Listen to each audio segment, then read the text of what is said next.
kemarau panjang, aduh panas. Allah pergilirkan musim dan iklim untuk mempergilirkan rezeki kepada hamba-hambanya. Musim hujan, bakso, mie goreng, mie tek-tek, mie Aceh, mie Jowo laku. Musim kemarau, es cendol, es cincau, es dawet laris. Dipergilirkan rezeki itu lewat pergilingan iklim. Makanya kan nggak boleh mengatakan cuaca ekstrim.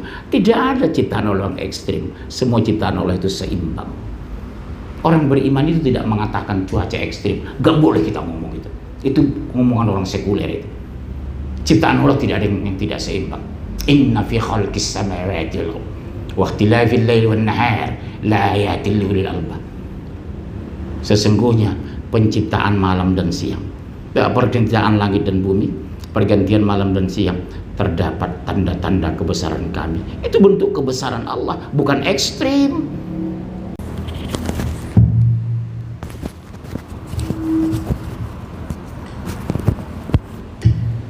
Baik, sampai jam berapa? Ya gak usah lama-lama ya, pengen lama sampai selesai. Assalamualaikum warahmatullahi wabarakatuh.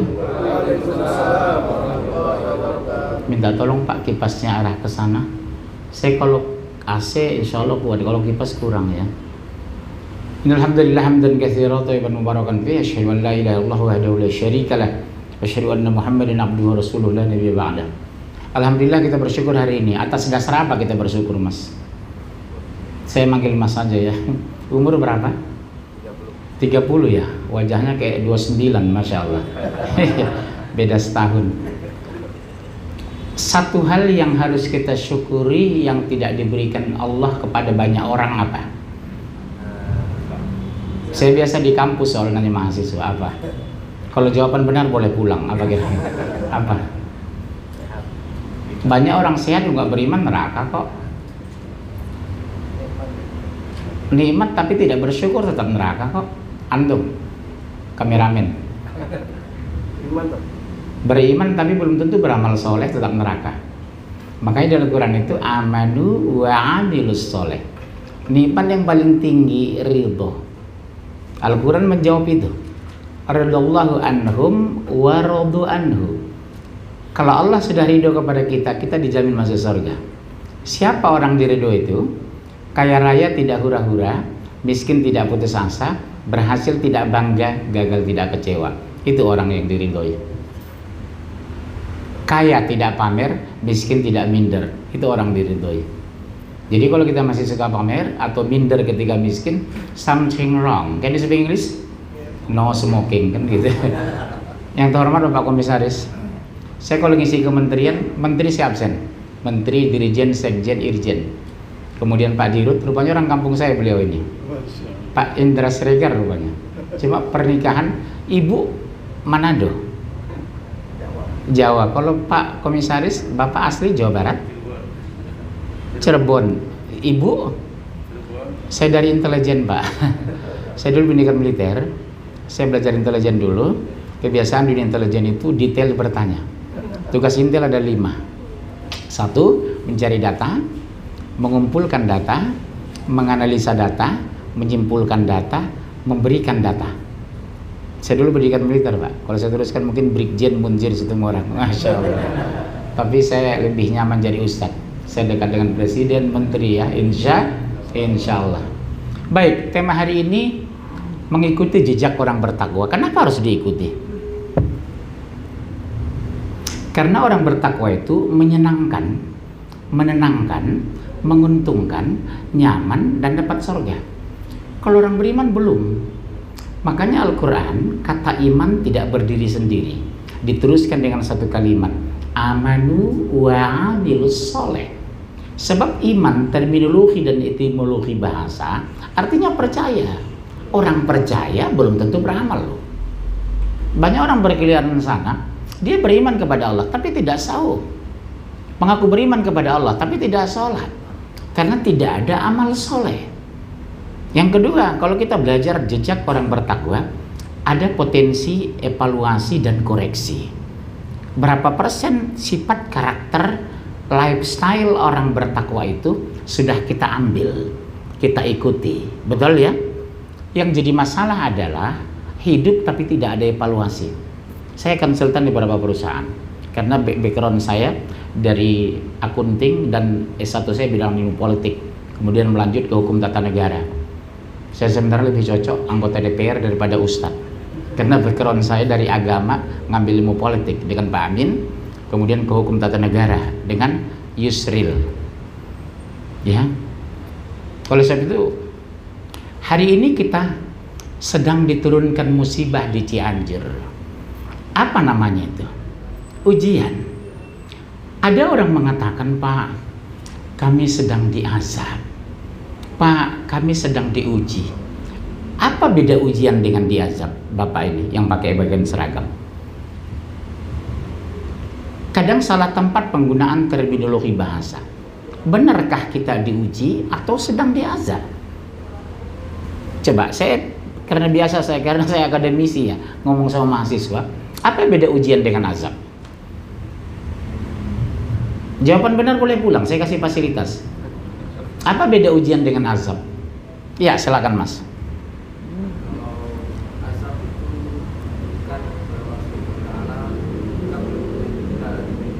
Oke.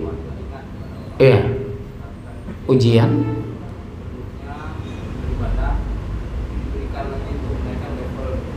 Jawabannya bagus. Definisinya ujian apabila diturunkan musibah kepada orang beriman dan negeri-negeri Islam disebut ujian. Tapi apabila diturunkan ke negeri-negeri non-muslim dan yang menerima itu bukan Islam disebut azab. Anda boleh pulang ya, pulang aja. Tapi nggak tanggung jawab saya kalau ada SP1. Nah, kenapa perlu diuji? Karena mengaku inna solati wa nusuki wa mahyaya wa mamati lillahi rabbil alamin la syarika lahu. Sesungguhnya hidupku, salatku, sesembelihanku, matiku hanya untuk Allah. Berarti totalitas tunduk, patuh, dekat, taat. Yang kedua, ketika ujian diturunkan, satu, tolak ukur meningkatkan kualitas iman. Kedua, evaluasi terhadap iman. Yang ketiga, meningkatkan kualitas sabar. Yang kelima, disiapkan surga. Kita lihat, kenapa orang bertakwa itu diuji? Am-hasibtum an tadkhulul jannah walamma ya'lamillahu alladhina jahadu minkum wa ya'lamas sabirin. Apakah kamu mengira akan masuk surga padahal belum nyata sisi Allah siapa yang bersabar, siapa yang berjihad? Ujian itu bagi dua, Pak. Ada langsung atau tidak langsung. Langsung dari Allah tanpa rekayasa manusia. Apa? Gunung meletus, gempa bumi, tsunami, angin topan. Ada ujian hasil perbuatan olah manusia karena kesalahan. Pembangunan villa di puncak berlebihan, erosi terjadi. Reboisasi hutan gagal, banjir Jakarta. Pembangunan paving block di depan rumah berlebihan, bukan rumput, resapan air tidak ada, menyebabkan banjir. Jadi ada evaluasi dan koreksi. Kenapa terjadi banjir? Berarti ulah manusia. Oke ya? Berarti sifat orang bertakwa evaluasi dan koreksi. Kedua, harus punya ilmu. Antum pernah tinggal di Eropa? Pernah ke Eropa? Antum kalau ke jalan ke Swiss, Perancis atau Jerman, di sana itu kita menghirup udara luar biasa bersih, terutama di Swiss. Per 200 meter itu air siap minum. Yang ketiga, seperti di Oman ya, pernah saya ceritakan. Di Oman, di Turki, di Qatar, tas kita tinggal berjam-jam di restoran tidak hilang. Di Indonesia, HP tinggal di masjid hilang gitu. Wah, kenapa gitu loh? Antum pernah ke Tokyo? Di Jepang itu kalau ada restoran diletakkan buku-buku porno, masuk anak SLTA, SMA, itu jangankan melihat, membuka saja pun nggak mau. Karena belum waktunya. Subhanallah. Di Turki tas kita tinggal di restoran 4 jam perjalanan itu ditelepon, I'm sorry mister, you back number 7, 8, 19 from Indonesia, atas nama Munjir semua orang. You know, yes, Anda bertahan di kota itu, nanti pelayan restoran kami mengantar. Subhanallah, free. Masya Allah. Indonesia, letakkan dompet di meja ini. Bukan hilang Pak, diambil orang, lupa mengembalikan. Kita diuji dengan persoalan. Sekarang kenapa diuji? Meningkatkan kualitas iman.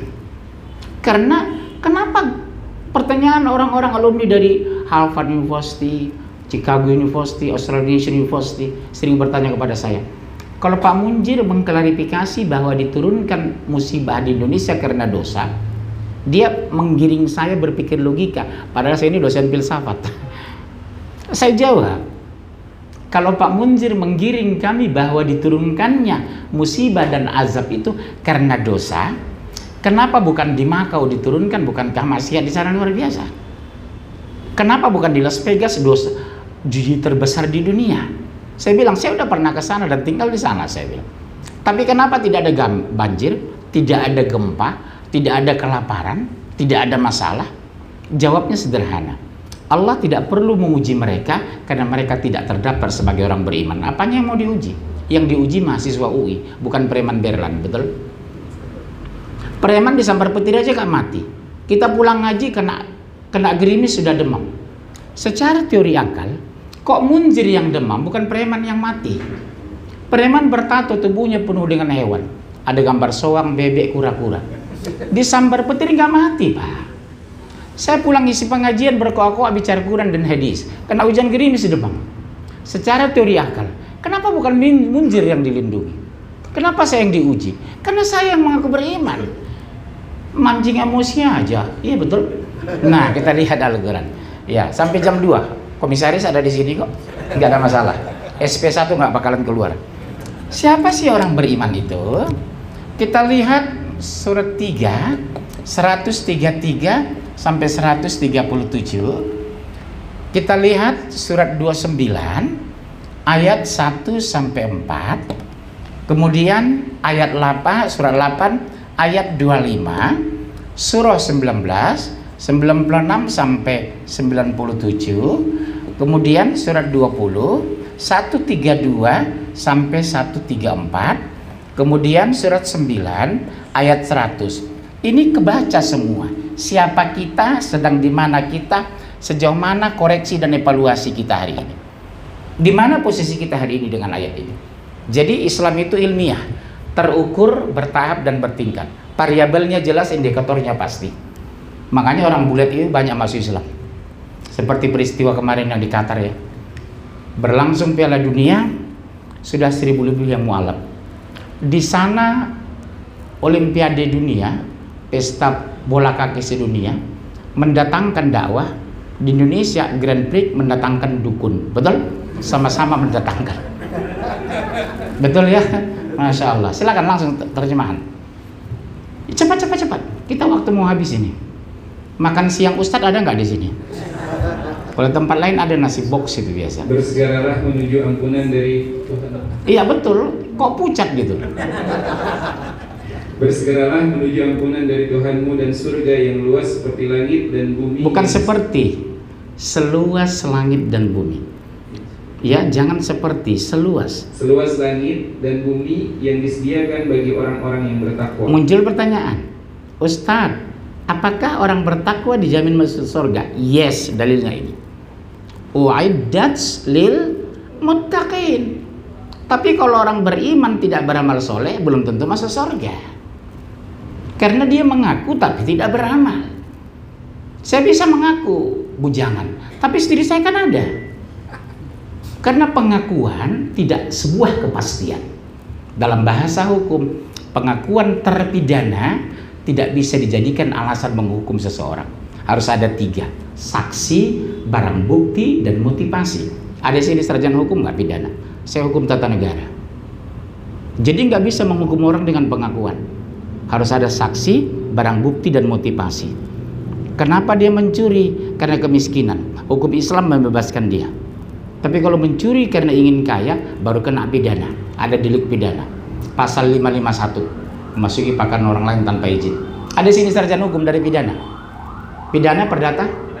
Pidana, ya sudah, pulang aja. Baik, coba lihat. Bersegera mencari ampunan Allah. Kenapa bersegera? Karena antum sampeyan panjenengan tidak ada jaminan hidup sampai jam 4. Sepakat? Yang kedua, semua kita setiap hari berpotensi melakukan dosa. Yang ketiga, taubat dibuka 24 jam. Subhanallah. Kapan taubat itu masih diterima? Ada 3 indikator. 1, matahari belum terbit di barat. Ada variabel-variabel penentu. Yang kedua, ruh belum di tenggorokan. Yang ketiga, bukan, matahari belum tertutup barat. Yang ketiga, yang kedua, roh belum tenggorokan. Yang ketiga, bayang-bayang malaikat maut belum kelihatan. Kenapa Fir'aun ditolak Allah bertobatnya? Karena ruh sudah tenggorokan. Aku beriman kepada Tuhannya Musa dan Harun. Lah, tidak, kata Allah. Jangan mengecek bantu itu lagi. Tidak ada masuak, kata Allah. Itu bahasa Padang itu. Cicing wae atuh, kata Allah. Cicing. Lah talambe. Lai si korang awak, lai Padang. Ojo ngomong panjenengan, cicing, kata Allah. Ayah orang Sunda di dia, ayah. Sabar orang Sunda. Betul ya? Makanya bersegera cari ampunan. Masya Allah, 24 jam dibuka Allah itu. Sudahkah kita bertobat hari ini? Ya ibadi, hai hamba-hambaku, kembalilah kepada aku, kata Allah. Saya kalau membaca ayat ini sering menangis. Begitu sayangnya Allah kepada kita. Kembalilah kepada aku, kembali. Sampai Rasulullah mengatakan, kalau kamu bawa dosa sebanyak pasir di pantai, kamu bertaubat kepada Allah, insya Allah dosa kamu ampun. Saya dulu kan pengurus Masjid Agung Jakarta Pusat. Di depannya ada taman. Ada pelacur menggoda saya. Waktu saya wajah saya cuma lumayan ganteng, lebih kurang kayak Rizky Bilar waktu itu. Dulu, bukan sekarang. Gak usah ketawa, ngenyek itu ya. Om dan segala macam. Saya biarkan dia menggoda saya. Padahal saya pengurus masjid waktu itu. Habis itu saya ngomong hati ke hati, mohon maaf ya, setelah melakukan itu dalam arti zina, apakah hamba merasakan berdosa? Itu dia om. Apa dosa kita diampuni? Insya Allah. Kira-kira berapa ratus kali baru berzina, sementara membawa dosa sebanyak pasir di pantai. Demi Allah masih diampuni loh. Begitu luar biasa pemurahnya Allah. Jangan tak ancam dia dengan neraka, tapi gembirakan dengan surga. Kalau kita bilang, oh haram dan neraka, kabur dia kan. Makanya saya kalau ketemu preman bertato, saya tidak menjelekkan, tidak memusuhi, tidak menjudge, tidak mengadili. Bagus ya mas tatonya, ada soang, ada bebek, ada kelelawar. Baru dia bilang, Pak, mungkin nggak saya diampuni Allah. Saya kan ngisi di LP, isinya 3.000 orang. Saya katakan dengan tangisan, demi Allah ya Pak, Bapak yang dalam penjara, belum tentu kami di luar penjara sana lebih mulia dari kalian. Belum tentu kami yang berkeliaran di luar penjara sana lebih suci dari kalian. Belum tentu kami dijamin masuk surga dibandingkan kalian. Kalian di penjara ini setiap hari membaca Quran, sholat tepat waktu dan berjamaah, pagi-pagi bisa olahraga teratur, malam-malam bisa menghafal Quran. Kami disibukkan di mengejar dunia ketika kami tidak masuk penjara. Beruntung kalian di penjara ini. Menangis mereka Pak, dipeluk. Kapan lagi Bapak kemari? Gembirakan orang yang berdosa itu dengan surga, bukan ancam dengan neraka, dia akan lari. Itu metodologi psikologi itu. Karena kodrat manusia kalau dipojokkan pasti marah. Gembirakan dia dengan surga. Saya kalau ketemu dengan orang jahat, bukan memusuhinya, tapi merangkulnya. Sepakat ya Pak ya? Kalau nggak sepakat saya pulang. Terus ayat itu. Yaitu orang yang selalu berinfak, baik di waktu lapang maupun sempit. Oh, ciri-ciri orang bertakwa mulai kan, variabel-variabel indikator pendukung mulai. Ciri-ciri orang bertakwa ternyata senang gemar berinfak di waktu lapang dan sempit.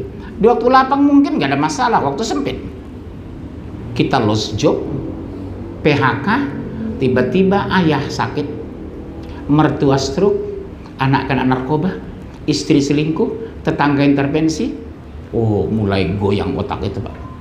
Sholat mulai malas, gelisah mulai datang. Kok seberat ini ya Allah ujian. Sering orang mengeluh sama saya Pak, Ustaz, terlalu berat cobaan sama saya, terlalu banyak cobaan Ustaz. Nama cobaan itu banyak, kalau sedikit namanya cobain. Iya, kalau sedikit namanya cobain, banyak baru cobaan. Kenapa kamu diuji, kata Allah? Karena akan kusiapkan sorga, supaya Allah tahu mana pejuang, mana pecundang. Nanti kita lihat itu di surat 30 ayat 41. 30 ayat 41 kelihatan di sini. Teruskan aja dulu ayat. Ini insya Allah sampai jam 2 cukup ini.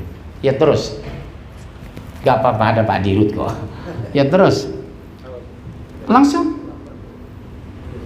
Orang yang mengendalikan kemurkaannya. Terjemahannya kurang pas itu. Menahan marah walaupun pantas marah. Terjemahan bahasanya seperti yang cocok. Sekarang persoalan, maaf kami orang Sumatera, Surabaya cenderung marah itu nggak kuat. Keunggulan orang Jawa saya lihat mampu menahan marah. Makanya istri muda saya itu orang Jawa. Istri tua belum punya. Langsung gini bawa bapak. Indonesia bicara istri dua itu langsung riskan gitu. Masya Allah. Saya kan psikolog, dari wajah kelihatan gelisah mulai kan. Masya Allah. Iya betul. Mampu menahan marah. Mobil saya kan 2000 cc ke atas. Kalau supir saya nanti agak lambat dipotong mobil di bawah 2000 cc, langsung saya bilang tarik mas gitu. Orang mobilnya di bawah mobil saya kok berani motong. Orang Jawa nggak mau gitu. Orang Jawa itu keunggulannya mampu menahan marah. Keunggulan orang Jawa di situ. Makanya bapak-bapak saya sarankan istri pertama itu bagus orang Jawa, istri kedua orang Sunda. Karena ngirit makanan cuma daun doang. Makanya orang Sunda kenapa santun-santun, terutama Cianjur, Sukabumi, karena makanan mempengaruhi karakter dan penampilan. Lihat cenderung orang Sunda, laki-lakinya ganteng-ganteng, perempuan cantik-cantik, karena makanan. Berimbas ke bahasa, di antropologi kita pelajari. Coba lihat orang Sunda kalau ngomong, badai kamana teh, badai kaluhur, sabar orang kan itu tilu orang, persis kayak daun muda itu gitu. Kalau orang Batak kenapa cenderung rahangnya besar? Karena angin dan otoba kenceng pak. Kalau nggak teriak nggak dengar. Ucok, opung kau datang ini makan kau katanya. Kalau di Jogja kan nggak. Iki jangan. Terus mangan opo? Mangan sambel. Iki jangan. Saya pikir loh makan apa ini semua jangan. Rupanya jangan itu sayur lauk ya. Saya kan dulu merantau 42 tahun sudah ke Pulau Jawa. Iki jangan, monggo mas, iki jangan. Terus mangan apa kulo? Mangan sambel. Masya Allah. Baik, itu antropologi pak, ilmu antropologi itu. Terus ayat. Dan orang-orang yang memaafkan kesalahan orang lain. Oh, saya Dirut. Bisakah saya memaafkan staf saya semudah itu? Disinilah takwa saya teruji. Saya Dirut. Ada perbuatan fatal sekretaris saya. Apakah semudah itu saya memaafkannya? Diuji iman munzir. Mudah memaafkan orang lain. Lihat kan berat kan? Satu, berimpak di waktu lapang dan sempit. Waktu lapang no problem. Waktu sempit mulai gemetaran. Kedua, mampu menahan marah meskipun pantas marah. Yang ketiga, apa tadi? Memaafkan kesalahan orang lain. Jujur ini Pak Indra, langsung to the point. Dari 3 variabel indikator ini, yang paling berat Pak Indra mana? Poin keberapa? Supaya tahu kita memindahkan Bapak ke bank mana gitu. Karena ada komisaris sebelah. Itu wenang komisaris soalnya. Kalau saya jujur Pak, menahan marah. Saya gampang terpancing. Kalau maafkan insya Allah, saya tidak suka dendam sama orang. Logika saya, kalau Allah mengampuni aku ya Allah, kenapa aku tidak maafkan orang lain? Kalau saya maafkan orang gampang Pak. Saya pernah disantet orang mau dibunuh. Di sujud terakhir saya berdoa, ya Allah, ampuni orang menyantetku, dia khilaf ya Allah, dia juga hamba-Mu. Insya Allah saya mudah. Tapi kalau emosi, anak buah saya coba-coba bikin masalah. Tak pateni sampean saya. Iya, walaupun nggak jadi. Pak, jujur, mana variabel yang terberat ini? Menahan marah atau memaafkan orang lain? Kalau orang Sumatera maafkan, marah. Bapak orang Padang, iya kan? Cepat kan saya nangkap kenapa orang Padang. Orang Padang itu matanya agak kecil, tapi melihat uang tegas dia. Iya, saya dari antropolog. Orang Sunda ciri-cirinya leher agak besar. Kenapa? Kadi itu sabaraha gitu, mengembang di sini. Kalau orang Jawa cenderung bibirnya tebal. Kenapa? Sopo, nyopo, nyoto, lambe turah. Kalau orang Batak rahang kencang karena suara teriak. Kenapa orang Padang itu ngomongnya cepat? Karena kondisi makan kepedasan, makan rendang, makan balado. Kemana berangke dado bagi siko. Sesuai dengan aroma, betul. Orang Padang ngomongnya cepat dan kencang. Kenapa? Pengaruh makanan yang pedas itu. Dado bagi di situ dado sapi ko paila kampe ke siko gitu kan. Coba lihat orang Padang ngomong. Di antropologi kita pelajari. Di mata orang Padang yang beda, agak kecil, tapi melihat uang cepat dia. Orang Padang, betul kan Pak? Iya kan aja Pak, yang ngomong Ustadz ini. Betul ya? Subhanallah. Baik, terus. Allah mencintai orang-orang yang berbuat kebaikan. Subhanallah. Berarti jika 3 variabel terpenuhi, 3 indikator kita sudah mengadaptasi, insya Allah kita jamin masuk surga. Enak kan variabel Al-Quran itu? Terdeteksi dan mudah dievaluasi. Kelebihan Al-Quran di situ. Ada variabel-variabel yang teruji dan bisa kita uji lewat pribadi kita. Namanya introspeksi. Betul? Kedua, kenapa di tengah perjalanan kita diuji? Kan ini jadi masalah. Kenapa orang bertakwa diuji? Amerika tidak, Jerman tidak. Kenapa Indonesia? Karena kita mayoritas Muslim. Buka Al-Quran surat 29, Al-Ankabut 1-4. Masih banyak kok, setengah jam lagi waktu insyaallah. Surah 29 ayat 1-4. Langsung. Alif Lam Mim. Apakah manusia mengira bahwa mereka akan dibiarkan hanya dengan berkata kami telah beriman, sedangkan mereka tidak diuji? Oh, nggak bisa. Hasiban nasu. Apakah manusia cukup mengatakan kami beriman, mereka tidak diuji? Oh, diuji kabeh. Panjenengan ojo menang ae. Ulah cicing wae atuh kaditu. Urang masa dena diuji. Ngerti ya tuh bahasa Sunda? Urang mana? Enggak jelas berarti dia. Abdi mah urang Batak bisa bahasa Sunda kumaha? Ulah cicing atuh. Kenapa kata Allah? Sahabat bertemu dengan Rasulullah. Ya Rasulullah, siapa yang paling berat ujian? Al-Anbiya, para nabi. Nabi Adam anaknya pembunuh, bro. Setahun jangankan tertawa, senyum pun tidak. Sampai ke India Nabi Adam berjalan mencari anaknya. Sampai di India ditemukan anak yang membunuh. Kemana adikmu nak? Apa jawab anaknya yang laki-laki membunuh itu? Apakah engkau angkat aku jadi pemelihara adikku, penjaga adikku? Begitu sadis yang ngomong sama ayah kandungnya Pak. Apa aku jadi penjaga adikku? Menangis Nabi Adam. Rob, tunjukkan di mana anak. Karena anak yang dibunuh ini anak paling soleh. Coba lucukan secara teori akal, malah yang dibantai itu yang paling soleh. Oh, Allah takdirkan bumi bunyi. Di sini anakmu Adam digali sudah jadi jenazah. Subhanallah. Setahun Nabi Adam itu jangankan tertawa, senyum aja nggak bisa Pak. Kenapa diuji Nabi Adam? Karena dia beriman. Nabi Lut anaknya homoseks, kenapa diuji? Dia orang beriman. Nabi Nuh anak istrinya nggak mau naik ke perahu, padahal dia seorang nabi, karena dia beriman. Rasulullah diracul dan disantet karena dia beriman. Nabi Zakaria disembelih hidup-hidup Pak. Ditanam badannya segini, digergaji. Bayangkan betapa sakitnya itu. Kenapa dia beriman? Habib Rizik di Borgol karena dia beriman. Munjir mau disantet karena insya Allah beriman. Anda dicurigai karena beriman. Nggak cukup hanya mengatakan beriman bro guys. Ya guys ya. Supaya agak apa dikit lah milenia ya. Nggak bisa guys. Harus dibuktikan. Ayat berikutnya. Sungguh kami benar-benar telah menguji orang-orang sebelum mereka. Apa kata? Terus. Allah pasti mengetahui orang-orang yang benar dan pasti mengetahui para pendusta. Mulai ketahuan kan? Siapa pejuang, siapa pecundang, siapa munafik, siapa mukmin, siapa pekerja serius, siapa cari muka, siapa pencitraan, siapa memang punya citra. Teruji Pak nanti kita. Oh di dunia bisa kita sembunyikan, pengacara bisa kita bayar mahal, media bisa kita bayar, betul di dunia saya bilang. Setelah ini kullu nafsin za'iqatul maut. Makanya saya kalau ngisi pengajian depan menteri, depan pejabat, demi Allah ya Pak, mari kita bekerja dengan nurani dan hati, saya bilang. Sekarang mereka nangis sekarang depan saya. Demi Allah Pak, saya kan banyak ngisi rumah menteri, rumah dirjen.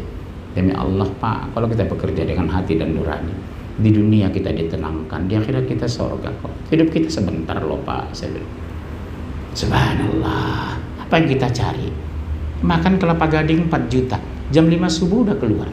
Makan karedok kita 12.000, jam 5 subuh sudah keluar. Sama-sama keluar jam 5 kok. Untuk apa harus mahal? Jam tangan kita 500 juta, yang satu 20.000. Di bandara apa ya, tanya orang? Jam berapa Pak? Bukan berapa jam Bapak. Betul kan? Belilah sesuatu karena fungsi, bukan karena gengsi. Saya selalu berpikir sama anak saya kuliah di Eropa. Nah, beli sesuatu ya nak karena fungsi, bukan karena gengsi. Kalau gengsi bicara setan, kalau fungsi sebuah kewajiban. Saya doktrin itu, hidup sederhana ya nak. Sepanjang kita bisa berbagi, kita dahulukan sedekah daripada kepentingan pribadi. Allah itu maha kaya nak, demi Allah nak. Berbagi kita. Kan dulu saya bilang, kunci sukses hanya 2. Suka sedekah, rajin menabung. Menabung demi masa depan, sedekah menurunkan keberkahan, Masya Allah. Pegang wasiat saya buat anak-anakku yang muda-muda ya nak. Jangan tiap bulan, jangan pernah lupa sedekah. Ambil sekian persen. Sedekah yang paling tinggi pahalanya kepada siapa? Kepada ibumu. Ummuka. 6 keluar air dari tubuh ibu kita ketika melahirkan membesarkan kita. Air darah, air ketuban, air keringat, air liur, air mata, air susu.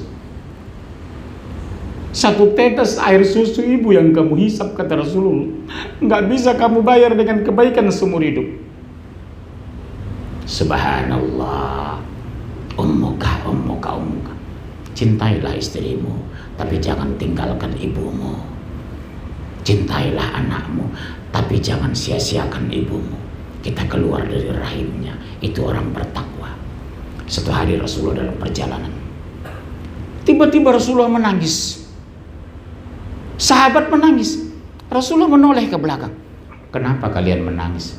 Melihat engkau menangis ya Rasulullah. Tahu kenapa aku menangis? Tidak ya Rasulullah. Itu makam ibuku Aminah. 6 bulan aku dalam kandungan. Ayahku Abdullah meninggal. 6 tahun aku lahir, ibuku meninggal. Ibuku sangat lembut kepadaku. Menangis Rasulullah. Melihat makam ibunya Aminah pun menangis. Betapa luar biasa cintanya kepada ibunya. Masya Allah, itulah orang bertakwa itu. Mudah menangis, mudah meneteskan air mata. Ciri-ciri orang bertakwa itu. Gampang peduli sama orang lain, sensitif terhadap masalah. Ya, ini kita pegangin. Ciri-ciri orang beriman itu sensitif terhadap ketidakadilan, kepada kezoliman, kepada kemiskinan, suka berbagi. Jadi wasiat saya sama anak saya, nak, kaya raya kita berbagi, miskin kita tepat peduli. Insya Allah. Terus ayat Al-Quran, jangan kameramen tugasnya itu. Ataukah orang-orang yang mengerjakan kejahatan itu mengira bahwa mereka akan luput dari azab kami? Oh enggak bro, Bapak jangan kecil hati. Tugas kita berjuang, bukan mendapatkan hasil. Hasil itu takdir, perjuangan wajib. Saya ulangi ya Pak, bahasa saya sangat penting ini. Memperjuangkan dan mempertahankan kebenaran hukumnya wajib. Hasil itu urusan takdir. Jangan gembira berlebihan ketika berhasil, jangan merasa gagal ketika tidak berhasil, karena sudah takdir. Tugas kita berjuang. Menang belum tentu kita mulia, kalah belum tentu hina kok. Wasiat ibu saya kepada saya, Pak, saya anak yatim dulu. 7 kami anak yatim besarkan ibu saya. Ayah saya kepala sekolah. Jangan kecil hati anak. Saya ke kampus jalan kaki Pak, sekolah jalan kaki berkilo-kilometer. Kadang malu saya di bangku kuliah itu Pak Dirut. Baju udah bau amis Pak, 3 km dari kampus. Nggak punya harga diri saya kuliah dulu. Tapi ibu saya nasihatnya sederhana, jangan malu miskin ya nak. Miskin belum tentu hina kok, kaya belum tentu mulia. Orang mulia itu orang bertakwa. Inna akramakum indallahi atqakum. Nasihat ibu saya sampai sekarang terpatri. Miskin belum tentu hina kok nak, kaya belum tentu mulia. bergema sampai hari ini di otakku itu. Jangan pernah minder ketika miskin, jangan sombong berlebihan ketika kaya. Semua kita dibungkus dengan kain kapan kok. Sepakat? Sekaya-kaya kita kain kapan, semiskin-miskin kain kapan. Di awal dan di akhir kita sama. Lahir sama-sama telanjang, meninggal sama-sama kain kapan. Yang membedakan kita di proses hidup, bukan di akhir hidup dan bukan di awal hidup. Di awal dan di akhir kita semua sama kok. Apa yang harus kita banggakan hari ini? Kalau kita sudah berpikir setulus itu, tidak akan pernah kita sombong dan tidak akan pernah minder. Orang beriman itu tidak pernah sombong dan tidak pernah minder. Tanamkan itu di hati antum. Siapapun aku hari ini, aku percaya diri. Bekerja harus serius. Bekerja bukan karena ada dirut, bukan karena ada komisaris. Aku bekerja karena Allah. Dirut boleh keluar kota, komisaris boleh dipanggil DPR, tapi kita harus bekerja di sini. Betul ya Pak Komisaris? Bekerja karena Allah. Saya di kantor-kantor mengisi satu tema 5 bulan berturut-turut, etos kerja dalam perspektif Islam. Itu bagus nanti kita pakai teori itu. Saya punya makalah tentang itu. Etos kerja dalam perspektif Islam. Bekerja ini kewajiban, bukan paksaan. Bekerjalah karena Allah, bukan karena ada dirut, bukan karena ada komisaris, bukan karena ada atasan. Bekerja karena Allah, karena ini ibadah. Sepakat? Kalau kita bekerja ikhlas Pak, tidak pernah capek, tidak pernah mengeluh. Kenapa kita bicara capek? Kenapa mengeluh? Karena bekerja tidak ikhlas. Karena kita merasa diawasi, bukan ikhlas. Tanamkan itu di hati antum. Demi Allah aku bekerja sini bukan untuk cari nama depan dirut, bukan cari nama depan komisaris. Aku bekerja karena Allah. Insya Allah kita nyaman, kerjasama berjalan. Maaf, siapa pernah ke Jepang? Pak Indra pernah ke Jepang. Pak Indra sekarang tahu di Jepang itu. Sekarang jabatan di Jepang tidak ada. Komisaris, direktur, ke bawah tidak ada manajer, tidak ada GM, tidak ada supervisor. Semua sama. Manajemen baru dikembangkan di Amerika sudah 7 tahun, di Jepang sudah dimulai. Di sana tuh hanya ada menteri, nggak ada kabak, nggak ada kepala biro, nggak ada. Di bawah level sama. Penggajian berdasarkan kesepakatan. Contoh, ini staf saya, namanya saya koordinator. Jago keuangan, jago akunting, jago ini. Udah, mereka yang bilang saya, Pak Munjir pantas gaji Bapak 300 juta loh, karena Bapak berhasil. Udah, usulkan ke dirut, kesepakatan karyawan, gaji saya 300 juta. Jadi senang sama senang. Di Jepang sudah diterapkan itu. Masya Allah. Karena secara teori psikologi, kadang level membuat kita sungkan. Level kadang mematikan inisiatif. Level membuat kita tidak kreatif. Contohnya, saya lebih cerdas dari beliau. Beliau kabak saya di bawah kabak. Karena beliau kabak, enggak enak lah. Nanti mengeluarkan ide, takut kabak saya tersinggung. Tapi kalau saya bekerja tanpa level, saya bebas bicara di ruang publik, di rapat. Hebat kan sekarang manajemen. Di Jepang sudah dikembangkan, di Amerika sudah 7 tahun. Saya pikir Indonesia seperti itu kalau saya jadi presiden. Tapi di pencalonan nama saya nggak masuk. Anies saja nggak masuk, apalagi saya. Betul ya? Masya Allah. Baik, kita teruskan. Sekarang kita lihat, apa sih tujuan Allah menurunkan musibah ujian kepada orang beriman? 30:41. Masih ada 15 menit lagi. 30:41. Yang cepat. Usahakan lebih cepat dari menghitung uang. Oh ya Pak, mohon maaf Pak Indra. Ini jajaran direksi berapa orang direktur?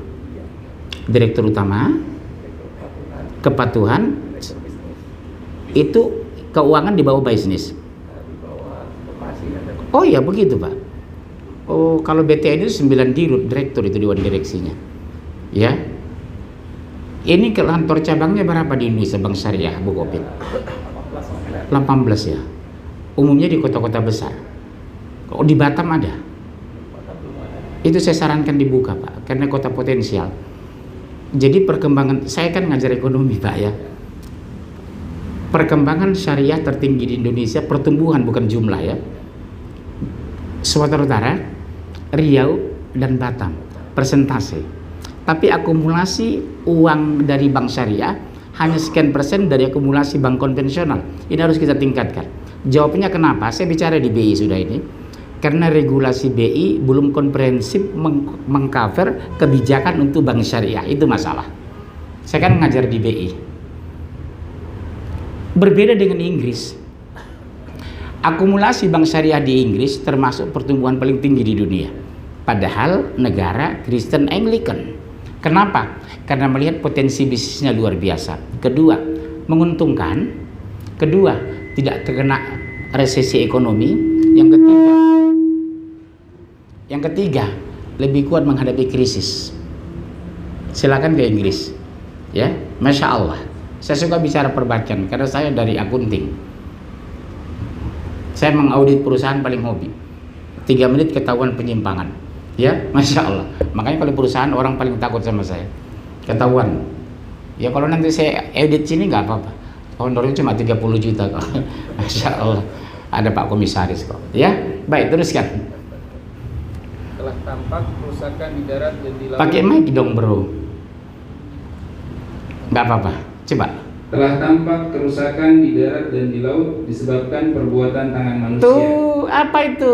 Perbuatan tidak langsung dan langsung. Maaf, jangan tersinggung ya Pak. Boleh jujur ya. Tanpa mengurangi rasa prihatin saya kepada korban Cianjur. Di sana itu sebelum terjadi gay, perselingkuhan, pelacuran, pemurtadan. Cianjur, Sukabumi. Udah nonton YouTube saya kan? Udah nonton YouTube saya kan? Itu saya ngomong itu 7 tahun yang lalu. Pusat Katolik terbesar di Asia di Cianjur, namanya Lembah Karmel. Mau bilang apa? Tapi urang mah cicing wae sadayana, abdi mah bingung cicing atuh kumaha. Ngeri Pak, ngeri. Saya kan turun ke sana bilang beri Cianjur. Maaf, hari Ahad ke sana saya. Di Cianjur Ciranjang itu. Badai ka mana teh? Badai ka gereja. Teteh mah Kristen. Oh, udah bangga. Udah nggak malu. Allah murka. Karena murtad itu neraka jahanam. Zina itu dosa besar. Homo itu dimurkai Allah, dilaknat Allah. Lihat data LSM kemarin kan. Sudah terdata di sana kaum gay itu 200 orang itu. Resmi data LSM. Gay, homoseks. Itu yang terdata. Itu memacu dan memicu apa? Musibah. Azab. Makanya jawabannya Al-Quran itu pas sekali. Karena ulah manusia. Kenapa orang Cianjur yang diuji? Karena beriman. Kenapa Aceh yang tsunami bukan daerah non? Karena orang Aceh beriman. Kenapa bukan Las Vegas pusat kota judi dan zina? Karena mereka nggak beriman. Apanya yang mau diuji? Enak kan jalur berpikir kalau kita beriman itu. Oh wajar kita diuji karena kita sholat, kita baca Quran, kita sholat, kita beribadah. Masya Allah. Terus ayat. Jangan lihat saya, lihat Quran. Melalui hal itu Allah membuat mereka merasakan sebagian dari akibat. Agar mereka merasakan akibat perbuatan mereka. Lihat puncak itu, pembangunan villa berlebihan, over capacity, tapi tidak ditempati, itu kan mubazir. Puncak-puncak harusnya tempat reboisasi, tempat menahan air. Begitu Badan Meteorologi, Klimatologi mengumumkan hati-hati bantaran kali di Jakarta, Katulampa siaga 1. Apa yang dilakukan orang Jakarta? Menyimpan dokumen, menaikkan kulkas ke atas. Bukan itu yang dilakukan. Wudhu, salat sunnah 2 rakaat. Rabb, jadikanlah hujan yang kau kirim ke Jakarta membawa keberkahan kepada kami. Karena menyambut musibah salat sunnah, nanti Allah kurangi turun air. Tapi kita enggak. Menyimpan dokumen, menaikkan kulkas ke lantai 2, teriak-teriak. Salah. Malah ngomel, kiriman dari Bogor, kiriman dari Bogor. Masih syukur Bogor ngirim, ente ngirim apa ke Bogor? Masih syukur bro, ada kiriman.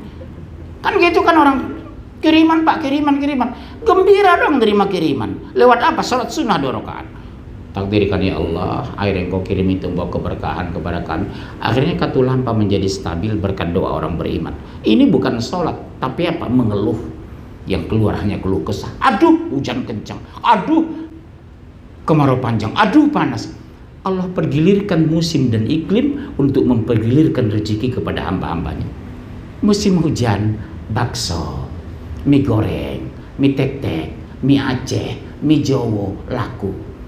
Musim kemarau, es cendol, es cincau, es dawet, laris. Dipergilirkan rezeki itu lewat pergilingan iklim. Makanya kan nggak boleh mengatakan cuaca ekstrim. Tidak ada ciptaan Allah yang ekstrim. Semua ciptaan Allah itu seimbang. Orang beriman itu tidak mengatakan cuaca ekstrim. Nggak boleh kita ngomong itu. Itu ngomongan orang sekuler itu. Ciptaan Allah tidak ada yang tidak seimbang. Inna fi khalqis samawati wal ardi wa ikhtilafil laili wan nahar la ayatil liulil albab. Sesungguhnya penciptaan malam dan siang, pergantian langit dan bumi, pergantian malam dan siang, terdapat tanda-tanda kebesaran kami. Itu bentuk kebesaran Allah, bukan ekstrim.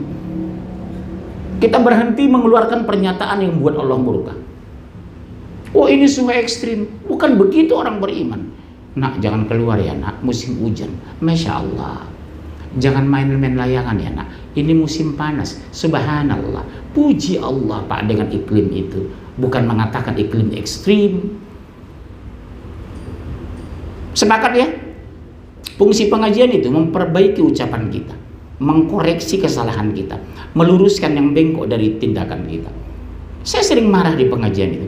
Berhentilah mengatakan suhu ekstrim. Allah murka kita ngomong seperti itu.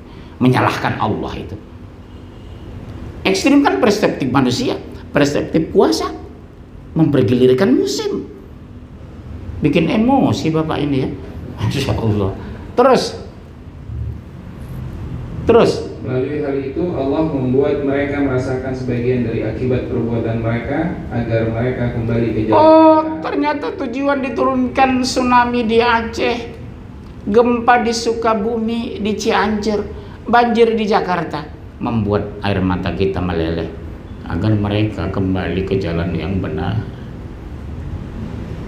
Berarti apa? Bentuk kasih sayang Allah Pak, demi Allah, agar mereka kembali ke jalan yang benar. Apakah pasca gempa orang Cianjur makin taat? Apakah pasca banjir di Jakarta kita makin dekat? Apakah pasca corona masjid makin ramai? No.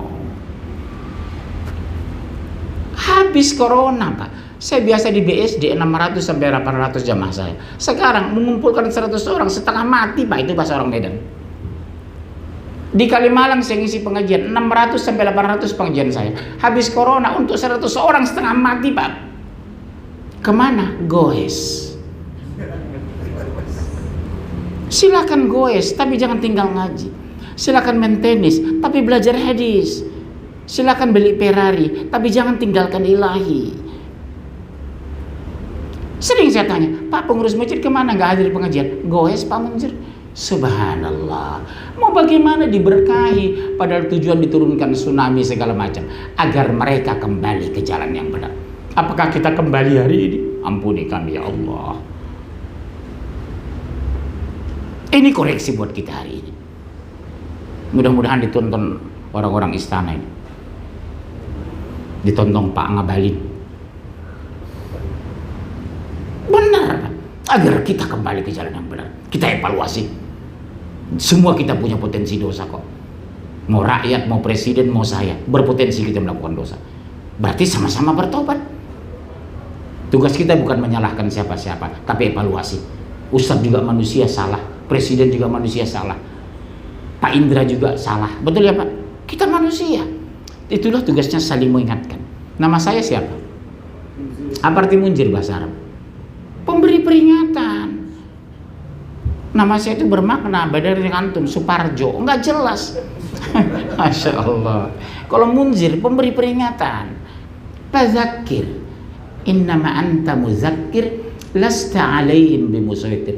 Maka berilah peringatan, karena peringatan itu bermanfaat. Ya saya orangnya munzir, pemberi peringatan. Ini enggak Suparto, oh boyku. Mohon maaf kesamaan nama dan gelar ya. Subhanallah. Masih ada waktu Pak Dirut? Masih ada ya? 5 menit lagi ya. Kita lihat poin kedua. Hati-hati ketika diturunkan musibah, kata Allah peringatan buat kita semua. 8:25. Ya. Masih ada sih 7 menit lagi. Nanti kita buka sesi tanya jawab. Peliharalah dirimu dari siksaan yang tidak hanya menimpa orang-orang yang zalim saja, di antara kamu. Ketahuilah bahwa Allah maha keras hukumannya. Coba lihat gempa Cianjur, rumah Ustadz tenggelam, Ustadz ikut mati, kiai tenggelam, kiai mati. Apa bersalah dia? No. Makanya kalau kita negara orang jahat, Pak, jangan ya Pak ya bermaksiat Pak. Kan urusan gue, zina gue, di rumah gue, kelamin gue, nggak minjem katanya. Betul kelamin ente, saya bilang. Tapi ketika ente melakukan kejahatan dan dosa, diturunkan gempa, semua mati. Bapak mau ngambil jambu air, mau ngambil rambutan, begitu manjat disengat semut 5 ekor. Bapak kesakitan, ngamuk. Semut di sana 1.750 ekor. Bapak bawa minyak tanah, dibakar semut. Apakah semut-semut yang nggak berdosa ikut mati? Ikut, bro. Yang gigit antum cuma 5, tapi 1.750 semut harus korban gara-gara 5 semut tadi. Seperti itulah dunia. Gara-gara 5 orang bermaksiat di Cianjur, semua orang beriman kena. Makanya fastabiqul khairat, mengingatkan orang, Mas jangan berzina ya Mas. Betul, kelaminnya kelamin Mas, yang bayar Mas. Tapi kalau datang murka, nanti gempa, rumah kita semua roboh. Kan gempa nggak melihat, oh jangan goyang, dia rumah Ustadz. Kagak, sama-sama goyang rumahnya. Rumah preman goyang, rumah Ustadz juga goyang. Rumah preman roboh, rumah Ustadz juga roboh. Anak Ustadznya mati, anak preman juga mati. Padahal pelakunya preman. Makanya Allah ingat, hati-hati kamu. Kalau diturunkan bencana, tidak hanya mengenai orang yang zolim di antara kamu, semua kena kabeh sedayana, sudehona. Itu bahasa Bataknya sude, bahasa Jawanya kabeh, bahasa Sundanya sedayana. Makanya ulah cicing wae atuh, ngomong kaditu kadieu. Ya. Baik. Satu ayat lagi, 1996. Baru kita selesai jawab, kita sambung bulan berikutnya. Masih ada pengajian kan? Insya Allah 1996, 97. Langsung. Sesungguhnya bagi orang-orang yang beriman dan beramal soleh, Allah yang Maha Pengasih akan menanamkan rasa cinta dalam hati mereka. Oh, ternyata ciri-ciri orang beriman itu sensitif, gampang kasihan, toleransi, peduli. Itu ciri orang beriman. Sekarang pertanyaan, konklusi dan closing ceramah saya. Sudahkah kita gampang kasihan melihat orang lain? Sudahkah kita sensitif melihat penderitaan orang lain? Sudahkah kita gampang sedekah melihat orang tidak mampu sekitar kita? Kalau sholatnya rajin, ibadahnya rajin, masih pelit, something wrong, ada yang salah terhadap Anda hari ini. Anda bukan orang beriman. Ciri-ciri orang beriman, sensitif, objektif, komunikatif, dan aplikatif. Itu orang beriman. Walau alam bisawab, saya buka sesi tanya jawab 7 menit. Tolong bulan depan kita teruskan. Insya saya mulai dari Pak Indra. Any question? Harus bertanya Pak. Kok enggak, bulan depan saya nggak mau kemari lagi. Silakan. Terima kasih Ustaz. Tadi disampaikan bahwa semua manusia akan diberikan azab dan ujian. Bisa jadi. Bisa jadi akan diberikan azab dan ujian. Dan tadi orang yang beriman akan diberikan ujian. Nah, apakah ujian itu tadi satu kepastian buat orang beriman untuk menyatakan bahwa orang tersebut benar-benar beriman atau tidak? Saya jawab, pasti kepastian. Satu kepastian. Buka Al-Quran. Saya teruskan dulu Pak ya. Buka 39, 49, 41, 51 sampai jam 2 saya lihat. Buka Al-Quran. Surat sindiran Allah 39, 49, surah 41, ayat 51. 39, 49. Di sini teguran buat kita ini, buat orang beriman.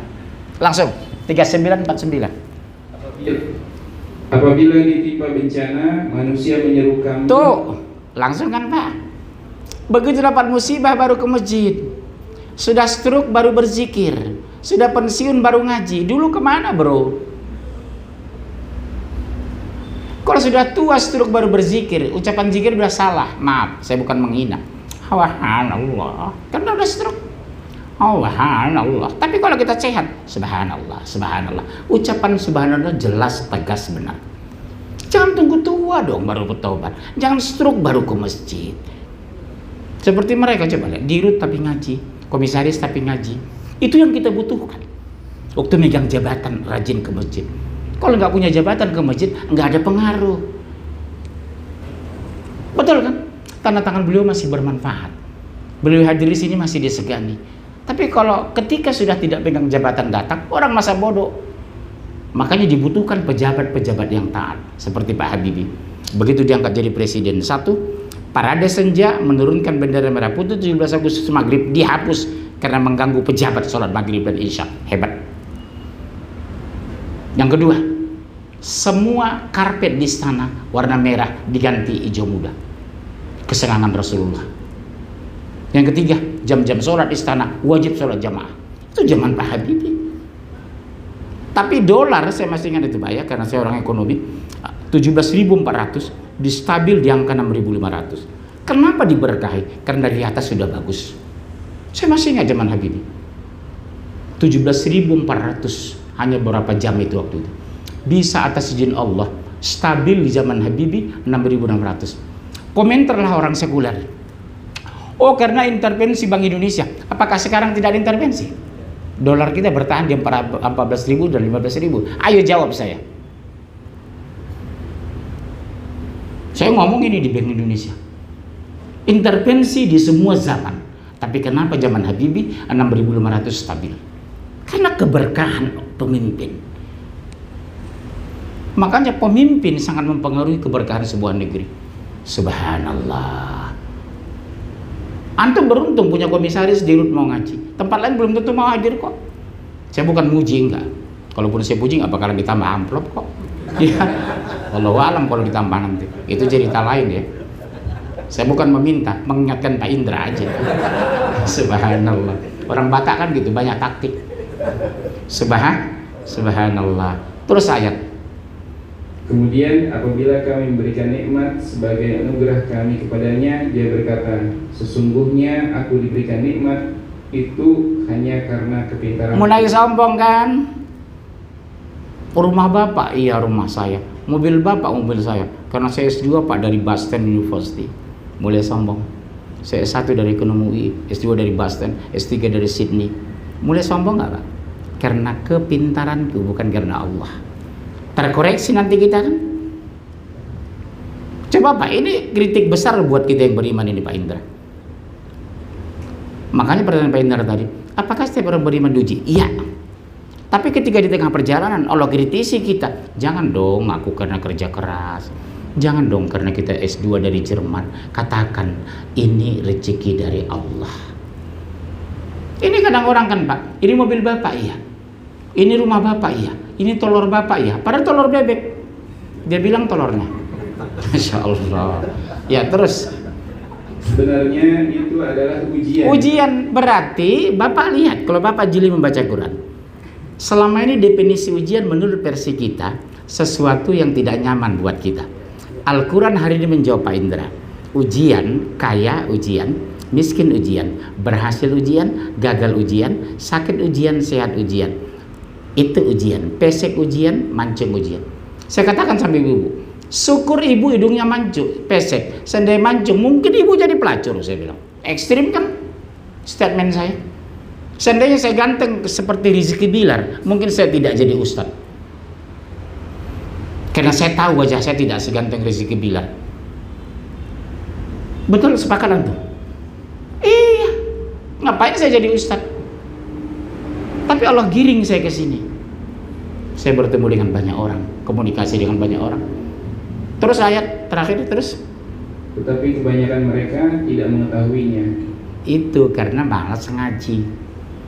Itu masalahnya. Selalu definisi kita menurut kita, bukan menurut Allah. Ternyata definisi Islam, ujian itu apapun yang diberikan Allah kepada kita, menguntungkan atau merugikan, menang tender atau tidak, banyak nasabah atau keluar, itu semua ujian. Berarti perlu ada evaluasi. Kenapa nasabah kita lari? Kedua, pertama, produk kita tidak mengikuti zaman. Kedua, sales kita tidak mengerti produk, knowledge produk lemah. Yang ketiga, kurang kerjasama antara pegawai kantor. Ini perlu kita evaluasi. Kenapa nasabah lari? Karena saya juga begitu. Dari bank ini saya pindah ke bank ini. Kenapa? Lalu lintas uang saya di bank tidak pernah laporan. Begitu saya pindah ke bank tertentu, setiap bulan dilaporkan kepala cabang ke rumah saya. Loh, luar biasa. Saya tinggal telepon, Pak, saya malas ke bank, bisa diambil uang saya. Jam 9 kepala cabang ke rumah saya, Pak. Dijemput langsung uang. Kan sebuah pelayanan yang luar biasa.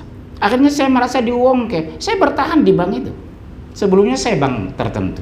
Ini contoh produk perbankan. Kenapa nasabah lari? Mungkin pelayanan, knowledge produk kurang, kerjasama tidak ada, kurang evaluasi, dirut tidak produktif, komisaris banyakan tidur, karyawan masa bodoh, bendahara goblok. Itu bahasa-bahasa saya gitu. Karena saya orang manajemen. Ya Pak Komisaris ya, harus ada evaluasi dan koreksi supaya kita berkembang. Wallahu a'lam. Baik, cukup Pak Indra. Baik, ada pertanyaan satu lagi, 1 menit lagi nggak apa-apa. Pak Komisaris boleh? Ya, alhamdulillah aktif ini Pak Komisaris. Orang Cirebon pintar-pintar memang. Bismillahirrahmanirrahim. Assalamualaikum warahmatullahi wabarakatuh. Waalaikumsalam warahmatullahi wabarakatuh. Ini pertanyaannya orang yang sudah tua. Iya, usia berapa Pak? Saya 67. Masya Allah, wajah kayak 66 ya.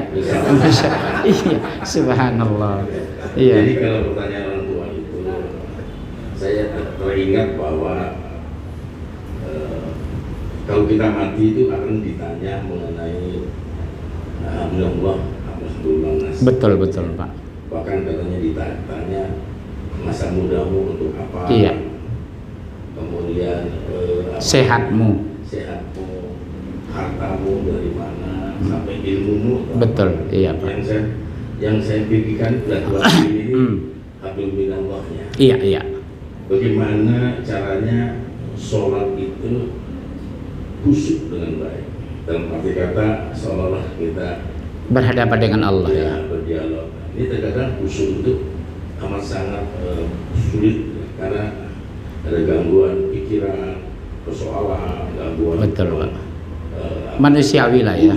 Manusiawi Pak. Untuk bisa mengembalikan kepada khusyuk itu sehingga lebih apa? Ya lebih stabil. Itu yang kita lagi pikirkan di usia yang saya. Kita ambil Al-Quran surat 23 1 sampai 2. Qad aflahal mu'minun alladzina hum fi sholatihim khashi'un. Sungguh kata Allah, beruntung orang mukmin. Siapa itu? Orang yang khusyuk dalam sholatnya. Apa variabelnya Pak? 1. Gembira menyambut datangnya sholat. Begitu zuhur, hiyanas sholah. Alhamdulillah ya Allah, aku masih engkau hidupkan sampai zuhur ini. Yang kedua, memahami arti sholat. Yang ketiga, menghadirkan hati ketika sholat. Yang keempat, banyak mengingat mati sebelum sholat. Ya Allah, jangan-jangan ini sholat terakhirku ya Allah. Umur hamba sudah 67 ya Allah. Jadi sahabat bertanya, ya Rasulullah, bagaimana agar kita selalu khusus sholat? Banyak mengingat mati. Apalagi Bapak sudah dekat loh ini, 67 ya. Secara teori ya, tidak ada kepastian. Ya ada juga sampai 80 ya. Saya bukan mendoakan ya.